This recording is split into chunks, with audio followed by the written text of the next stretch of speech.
Assalamualaikum warahmatullahi wabarakatuh. Baiklah, perkuliahan kita pada hari ini akan segera kita mulai.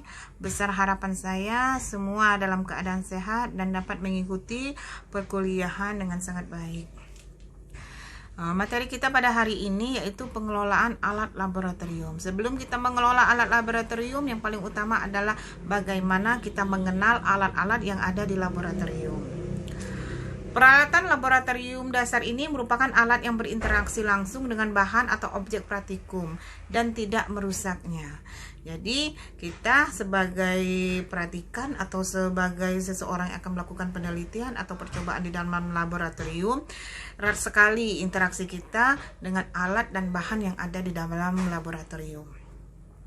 Di mana peralatan dasar ini terdiri dari 3 bahan utama, yaitu bahan gelas, bahan porselen, dan bahan plastik. Bahan gelas. Pada bahan gelas ini memiliki sifat yang khusus, yaitu tahan panas, terutama merek Virek.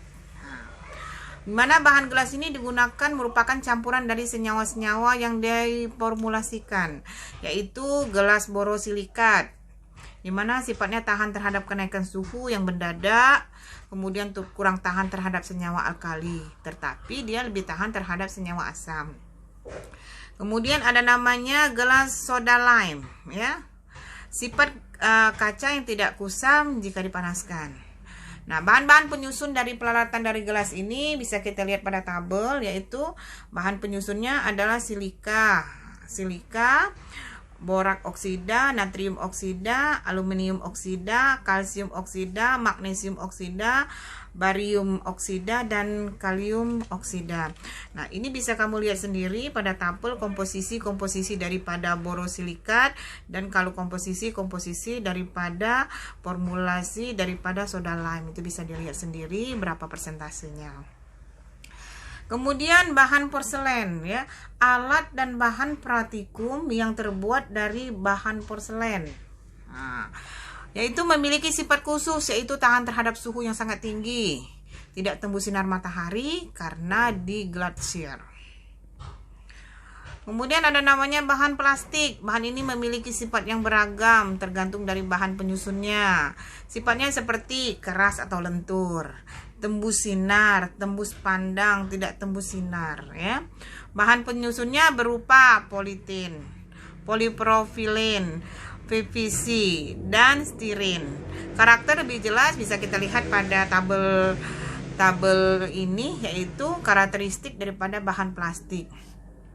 Di mana karakteristik daripada bahan-bahan plastik ini, misalkan, yaitu yang terbuat bahannya dari politin. Politin ini yaitu tahan terhadap suhu yang 90 derajat.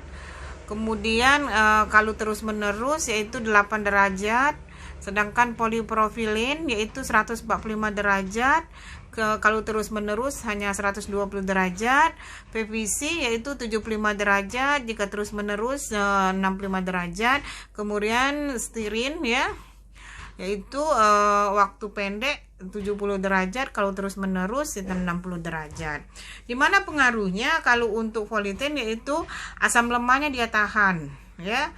Asam kuatnya baik, tetapi pelan-pelan tetap terjadinya teroksidasi. Kemudian untuk poliprolin, asam lemahnya sangat tahan, kemudian asam kuatnya juga tahan. Kalau untuk PVC yaitu asam lemahnya tidak, asam kuatnya dia tahan. Kemudian kalau untuk yang stirin, asam lemahnya tahan, asam kuatnya kurang tahan. Jadi ini untuk alkalis lemah, politin tidak, poliprolin tidak juga, sedangkan PVC tahan, stirin tahan.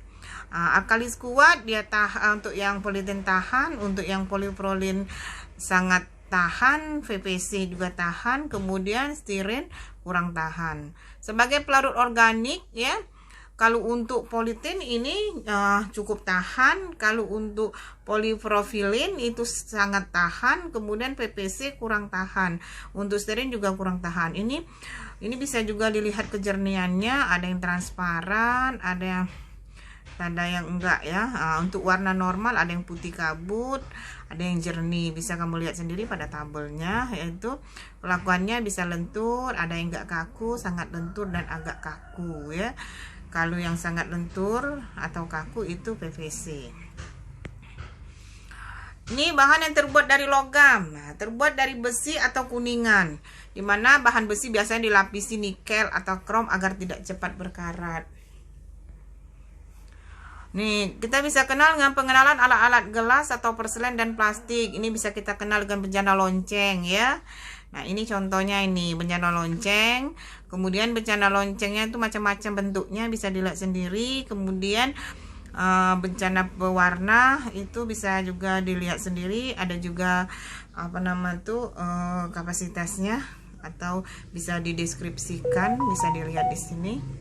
Ini bejana warna ya, botol cuci, botol preaksi juga. Ini ukuran yang berbeda-beda ya, bisa ya.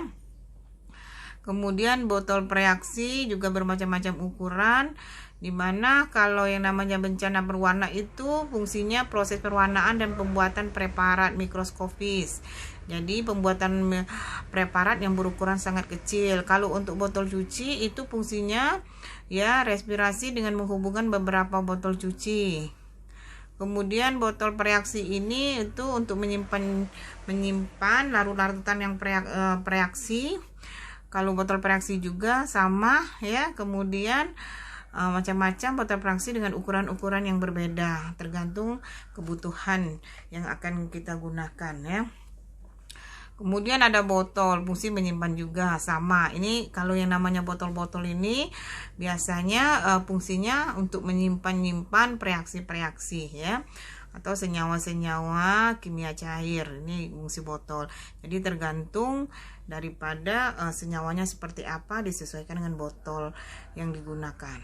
Kemudian ada yang namanya botol tetes ya, menyimpan senyawa preaksi atau perwarna untuk meneteskan ke objek.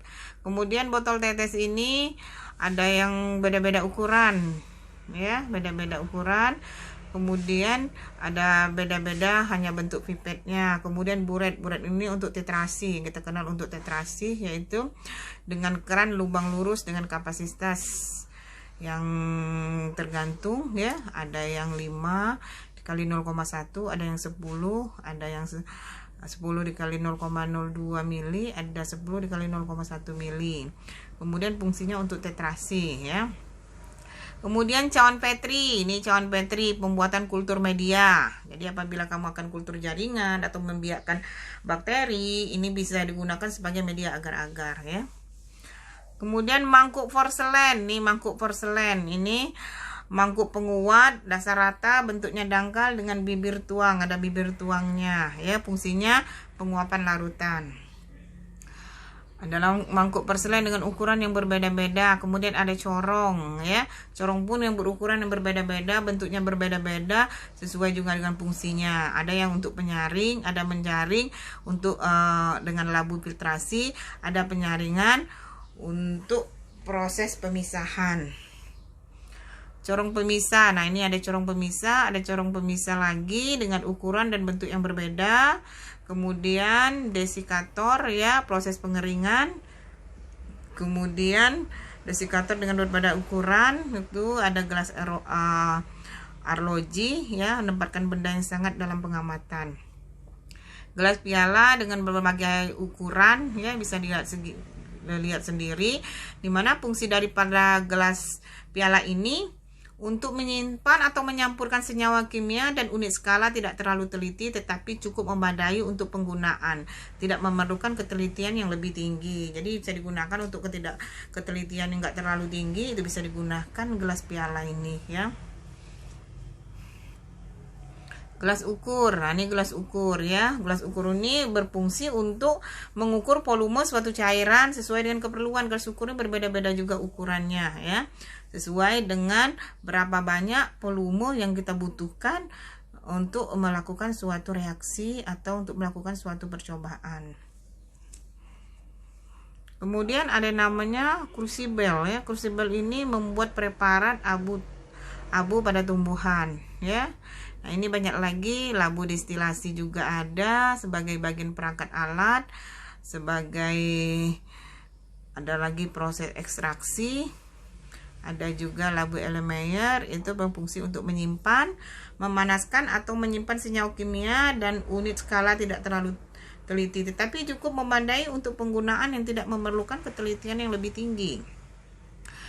Nah, ini banyak lagi, ada lagi labu Erlenmeyer nih, ukurannya berbeda-beda, berapa banyak jenisnya sesuai dengan kebutuhan yang kita butuhkan, sesuai dengan percobaan. Jadi harus kita sinkronkan ya antara kegunaan alat dengan percobaan yang kita lakukan, dan penggunaannya itu disesuaikan juga dengan bahan dan alat, volume atau jumlah yang dibutuhkan untuk sebuah larutan. Jadi ada labu ini bisa memanas cairan ya yang digunakan. Kemudian ada labu yang berbeda ya, bisa juga kita gunakan perangkat untuk percobaan penentuan kadar protein. Nih ada labu, biasanya dalam bentuk-bentuk labu ini terbuat dari kaca ya. Ini ada lumpang dan alu, ini bisa terbuat dari porselen ya. Ini alatnya untuk menggerus atau menghaluskan. Mangkuk gelas ya, berbagai ukuran juga, bentuknya berbeda juga. Kemudian pipet tetes, sudah nih pipet ini biasanya untuk mengambil cairan ya. Pipet ini nih tergantung ya, kalau kita ingin mengambil cairan yang lebih banyak berarti menggunakan pipet yang lebih besar. Kemudian penggunaan pipet ini juga disesuaikan dengan botol tempat menyimpan larutan tersebut. Jadi kalau botol yang tempat menyimpan larutan itu lebih besar, maka yang kita gunakan adalah pipet yang lebih besar dan tong yang lebih panjang. Tabung sentrifugal ini, digunakan sebagai tempat bahan yang akan diendapkan dengan sentrifugal. Sentrifugal itu pengadukan ya. Digunakan sebagai untuk pengendapan larutan dengan cara pengadukan. Ini alat aduk artinya. Ada tabung reaksi, dipergunakan untuk melakukan sesuatu reaksi kimia, menyimpan senyawa kimia ya. Kemudian fungsi ini dipergunakan untuk melakukan sesuatu reaksi kimia dan menyimpan senyawa kimia pada cairan. Tabung reaksi ini dipergunakan untuk melakukan suatu reaksi kimia juga. Tabung reaksi ini berbagai bentuk, berbagai ukuran. Tapi ini banyak digunakan sekali ya untuk melakukan suatu reaksi-reaksi menggunakan larutan. Termometer nih kita ketahui untuk mengukur suhu atau ada derajat Celciusnya di sana ya. Oke, termometer ini macam-macam ya. Pengukur suhu senyawa kimia dengan suhu ruang inkubator. Kemudian termometer dengan skala Celcius air raksa berisi gas panjang 300 mili dengan diameter 6,7 mili, ukurannya bermacam-macam. Fungsinya juga tetap sama, mengukur suhu suatu senyawa kimia atau suhu ruang inkubator.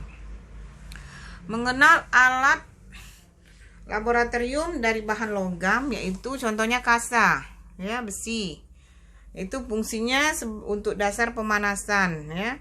Kasa Gauss ya, itu untuk dasar pemanasan juga, jadi bermacam-macam. Kemudian ada namanya klem untuk menjepit. Nah, tabung reaksi, karena kita ketahui alat ini nih digunakan untuk menyebut tabung reaksi, karena tabung reaksi ini kadang berisi zat-zat yang berbahaya, maka harus hati-hati, kita harus menggunakan penjepit, jangan menggunakan tangan langsung ya.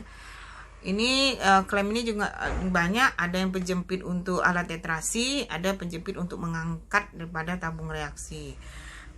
Yang penjepit bulat pada tetrasi ada, sebagai alat pembakaran juga ada. Penjepit tabung reaksi ini ada berbagai macam bentuknya, tergantung. Kalau berbentuk Erlenmeyer penjepitnya berbeda, kalau tabung reaksi penjepitnya juga berbeda ya. Jadi penjepit tabung ini banyak sekali, disesuaikan dengan tabung-tabung yang kita gunakan. Kemudian ring, tempat meletakkan corong atau labu pisah, dipasang pada batang statif ya. Ini macam-macam juga. Ini tergantung ukurannya juga, bisa tergantung bentuk daripada tabung yang kita gunakan atau alat yang kita gunakan. Nah, ini tempat ya atau penyangga ya. Statif dengan batang statif. Nah, ini fungsinya itu sebagai masang klem yang tadi ya. Kemudian ini juga berbeda-beda tergantung daripada klem ini, tergantung statif ini, tergantung daripada alat yang kita gunakan atau bentuk tabung yang digunakan, ya. Kemudian tang serta tang serbaguna ini untuk menjepit tabung atau gelas piala, bisa juga. Kemudian ada namanya tang crucible, yaitu untuk menjepit crucible juga. Tang crucible lah, macam-macam bentuk tang crucible, yaitu fungsinya juga sama. Itu bagaimana pemeliharaan dan penyimpanan alat. Alat gelas, kalau untuk alat-alat yang berbahan gelas, yaitu dibersihkan dengan sabun, deterjen dengan menggunakan sikat yang disesuaikan, ya. Alat plastik dibersihkan dengan menggunakan spons agar tidak digores. Alat gelas yang telah bersih terlihat jika seluruh alat menjadi basah. Bila belum bersih, tampak kumpulan titik-titik pada permukaan alat, ya. Jadi minyak atau kerak dapat dihilangkan dengan cara merendam selama 1 malam dengan asam sulfat atau H2SO4, ya, dengan kalium bikarbonat. Jadi 1 bagian berbanding 9 bagian. Setelah itu dicuci dengan air yang mengalir. Ini apabila kita dalam melakukan suatu percobaan-percobaan, kita menggunakan minyak atau zat-zat lain yang menimbulkan noda. Pemeliharaan dan penyimpanan alat gelas yang telah bersih perlu dikeringkan terlebih dahulu pada rak pengering. Jadi dikeringkan dulu sebelum disimpan. Sedangkan alat logam dapat dicuci dengan sabun kemudian dikeringkan sebelum disimpan. Tapi ini lihat dulu karena ini bersifat karat. Jadi diperhatikan dulu alat-alat yang bisa dicuci dan yang tidak bisa dicuci. Penyimpanan untuk alat gelas dipisah dengan alat logam. Alat gelas seperti tabung reaksi, pipet atau pipa buret dapat ditempatkan pada rak khusus. Karena ini biasanya terbuat dari gelas ini mudah sekali pecah apabila tersentuh, sehingga akan mengalami suatu rentak atau pecah. Jadi ini perlu mendapat perhatian khusus dalam penyimpanan alat dan bahan yang berasal daripada gelas. Termometer dibersihkan dengan air, kemudian dikeringkan dan biarkan pada suhu ruang. Baru masukkan pada tempat yang telah disimpankan. Kemudian ini tadi termometer itu sudah dibersihkan, kemudian disimpankan kembali. Ada alatnya, ada tempatnya alat ini. Jadi dimasukkan tempat yang khusus. Alat logam misalnya statif, batang statif tidak perlu dilepas dari dasar statif dan diletakkan di atas meja langsung. Alat logam yang sejenis disimpan pada tempat yang sama dan diusahakan agar tetap dalam keadaan kering. Jadi jangan sampai basah karena dia bersifat korosif, bisa menyebabkan karat, ya. Jadi hati-hati, alat-alat itu dibersihkan, disimpan dalam keadaan kering. Diyakini bahwa alat-alat yang kita simpan itu sudah dalam keadaan kering. Nih rak pipet, rak tabung reaksi, dan rak buret. Oke, demikianlah materi kita pada hari ini, pengelolaan alat dan bahan laboratorium. Jadi pengelolaan ini yang paling utama, pertama kita harus mengenal alat tersebut. Kemudian inti dari mengenal itu kita harus mengetahui bahan penyusun alat tersebut supaya kita tahu nih bahan ini apakah mudah pecah, apakah mudah korosif, apakah tidak tahan dengan suhu yang tinggi. Seperti plastik biasanya nggak tahan pada suhu yang tinggi. Kalau dari kaca biasanya dia nggak tahan apabila ada benturan. Kalau untuk logam biasanya dia tidak tahan apabila basah karena dia bersifat karat tadi. Jadi kita harus mengenal terlebih dahulu sebelum kita menggunakan, sebelum kita menyimpan dan memeliharanya. Harus kenal dulu sifat-sifat dari bahan penyusun daripada alat dan bahan yang ada di laboratorium, supaya pertama alat dan bahan yang ada di laboratorium itu dapat digunakan dengan baik untuk menunjang proses pembelajaran kita, proses praktikum, proses percobaan. Yang kedua, dia tidak cepat rusak, ya. Yang ketiga, ini dapat terpelihara dengan baik. Oke, demikianlah sementara ini yang dapat Ibu sampaikan mengenai pengelolaan alat laboratorium. Jika ada pertanyaan dapat disampaikan, insya Allah akan segera Ibu jawab. Ibu tutup dengan billahi taufiq wal hidayah. Wassalamualaikum warahmatullahi wabarakatuh.